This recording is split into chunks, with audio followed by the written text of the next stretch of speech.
आज मैं बताऊंगी आपको as a normal Ganesh Chaturthi या गणेश भगवान जी की पूजा करने से क्या फायदा होता है, वो नहीं।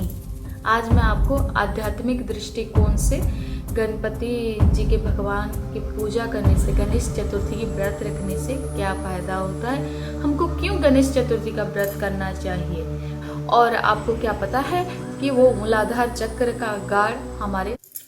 ओम क्लीम कृष्णाय नमः। आप सभी का स्वागत है स्वाध्याय चैनल में। कोई भी व्रत करना ये हमारा आस्था और भक्ति के ऊपर निर्भर करता है। सभी व्रत की अलग अलग मान्यताएं, सभी व्रत की अलग अलग इम्पोर्टेंस। उन सभी व्रत में से एक व्रत है गणेश चतुर्थी, जो कि हर महीने की कृष्ण पक्ष चतुर्थी को मनाई जाती है। ये हमारे देश में बहुत सारी जगह पर मनाई जाती है। जी हाँ, गणेश भगवान एक ऐसे भगवान हैं जिनको कि ना सिर्फ छोटे बच्चे बल्कि उनको सभी बालक से लेकर वृद्ध तक सभी उनसे बहुत ही प्रेम करते हैं और उनके साथ एक भक्ति के भाव में जुड़ जाते हैं। जब भी हम गणेश भगवान जी की बात करते हैं, सबसे पहले उनका वही एक लाइन याद आ जाता है, दुखहर्ता सुखकर्ता, जो कि सारे दुख को हर लेते हैं और हमारे जीवन को सुख में भर देते हैं, जो कि विघ्न नाशक है, हमारे जीवन के सारे विघ्न को हर लेते हैं। तो जी हाँ, गणेश पूजा करने से वो स्कूल के टाइम में छोटे बच्चों का पूजा याद आता है, क्योंकि बोलते हैं कि गणेश भगवान विद्या का भी देवता है। वो हमें विद्या भी प्रदान करते हैं, बुद्धि भी प्रदान करते हैं, ज्ञान भी प्रदान करते हैं। तो जी हाँ, तो ये सिर्फ क्या छोटे बालक को चाहिए?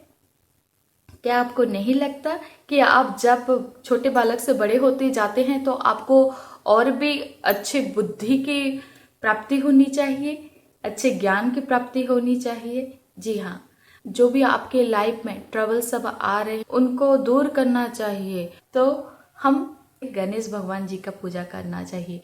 वैसे तो हमारे सनातन धर्म में पूजा में सभी देवताओं को पूजा करने से पहले गणपति जी का पूजा पहले दिया गया है। लेकिन क्या आपको पता है कि ना सिर्फ पूजा में बल्कि अगर आप सांसारिक जीवन में हैं तो आपके सारे सांसारिक सुख सुविधा जीवन के हर सेक्टर में आप अच्छे से जीवन यापन कर पाए, वो सभी के सक्सेस के लिए गणपति भगवान बहुत ही इम्पोर्टेंट है।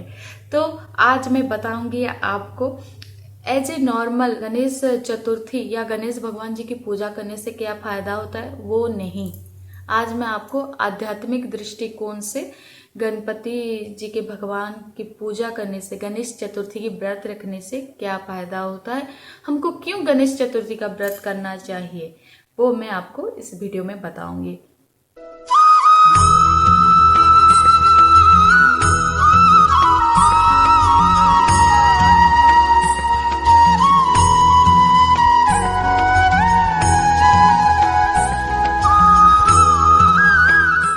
आप सभी को पता होगा कि मनुष्य शरीर में वैसे तो बहुत सारे चक्रास हैं, हजारों चक्रास हैं। मेन जो चक्रास है वो 7 चक्रा है, जो कि है मूलाधार, स्वादिष्ठान, मणिपुर और अनाहत और आपकी विशुद्धि और आज्ञा चक्र। उसके बाद सहस्रार चक्र, जो कि बोला जाता है कि हमारे मनुष्य शरीर से वो थोड़ा सा ऊपर होता है, इसलिए बेसिकली हमारा ये 7 चक्र के बारे में बात किया गया है।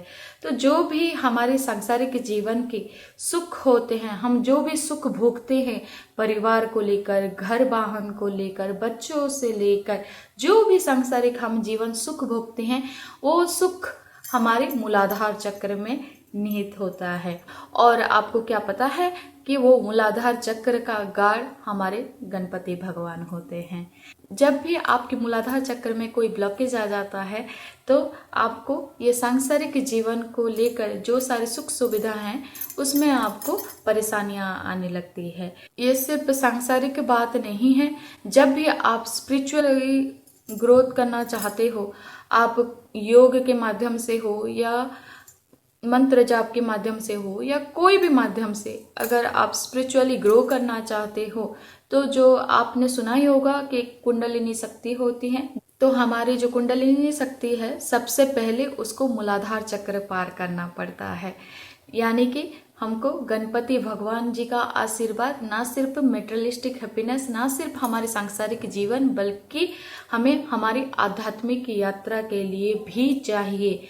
सिर्फ वही एक भगवान है जो कि जिनके आशीर्वाद से हम मूलाधार चक्र को क्रॉस कर पाते हैं। इसलिए तो कहा जाता है कि वो ही हमारे विघ्न हरता है, वही हमारे दुख हरता है और वही हमारे सुख करता है, चाहे वो आध्यात्मिक हो चाहे वो सांसारिक जीवन हो। तो गणेश चतुर्थी एक ऐसी व्रत है जिसमें आप पूजा करके गणेश भगवान जी का अशेष आशीर्वाद प्राप्त कर सकते हैं, जो कि आपकी जीवन में बहुत सारी समस्याओं का समाधान कर पाएगा। और अगर आपकी कुंडली में भी केतु खराब है, केतु का महादशा चल रहा है और उसका आपको खराब रिजल्ट मिल रहा है, अगर आपको मन में एक अनजाना सा भय लगा रहता है, एंजाइटी रहता है, डिप्रेशन रहता है, डर रहता है, तो भी आप गणेश चतुर्थी का व्रत कर सकते हैं। बस कोई भी व्रत सफल होने से पहले आपका उद्देश्य क्या है उस व्रत को लेकर वो डिपेंड करता है, और उसमें आप अपना कितना भक्ति और कितना आस्था दे रहे हो। बाकी पूजा विधि तो उतना मैटर मेरे लिए तो करता ही नहीं है, क्योंकि भगवान मन में बसते हैं, मन में क्या चल रहा है वो भगवान को पता है। और हाँ, बहुत सारे लोग अभी ये वीडियो देखकर सोच रहे होंगे कि उनके द्वारा तो अभी फास्टिंग होती नहीं है। बहुत सारे लोगों को फास्टिंग करने से गैस्ट्रिक या एसिडिटी की प्रॉब्लम हो जाती है। तो आप अपने सुविधा के हिसाब से अन्न भोजन ना करें, फल खाकर, हल्का फुल्का कुछ खाकर आप ये व्रत कर सकते हैं। जरूरी नहीं है कि आपको निर्जला व्रत करना है, बहुत स्ट्रिक्ट हार्ड व्रत कर लेना है। बस वो खाने की जगह जो ब्लैंक रह जा रहा है ना, आप खाना खा रहे हो तो आपके मन में आ रहा है कि मैंने खाना खा दिया तो मेरा व्रत ये कंप्लीट हुआ कि नहीं हुआ, उस जगह में आप अपना भक्ति झोंक दीजिए, भगवान को भर भर के अपना भक्ति और प्रेम दे दीजिए। बस उसी में ही आपका व्रत सफल हो जाएगा। और हाँ, जो लोग व्रत बिल्कुल भी नहीं रख सकते हैं वो लोग क्या करेंगे, तो भाई गणेश स्तुति है, गणेश भगवान जी का मंत्र है ओम गं गणपते नमः, जो कि आप 108 बार भी जाप कर सकते हैं। वो ज़्यादा नहीं, बस 3 to 4 मिनट्स ही लगता है। दिन में आपको घंटा घंटा बैठकर जाप नहीं करना है। तो बहुत सारे उपाय है भाई, पहले भक्ति ले आओ, रास्ता तो खुद ब खुद चल कर आ जाएगा। तो कहने का अर्थ ये है। तो गणेश चतुर्थी के दिन बस आप भगवान गणेश जी के साथ जुड़ जाइए, अपने शरीर मन आत्मा के साथ, तो वो भी आपके साथ जुड़ जाएंगे और आपके जीवन के सारे प्रॉब्लम को हर लेंगे और आपके जीवन में भी बस चमत्कार ही चमत्कार।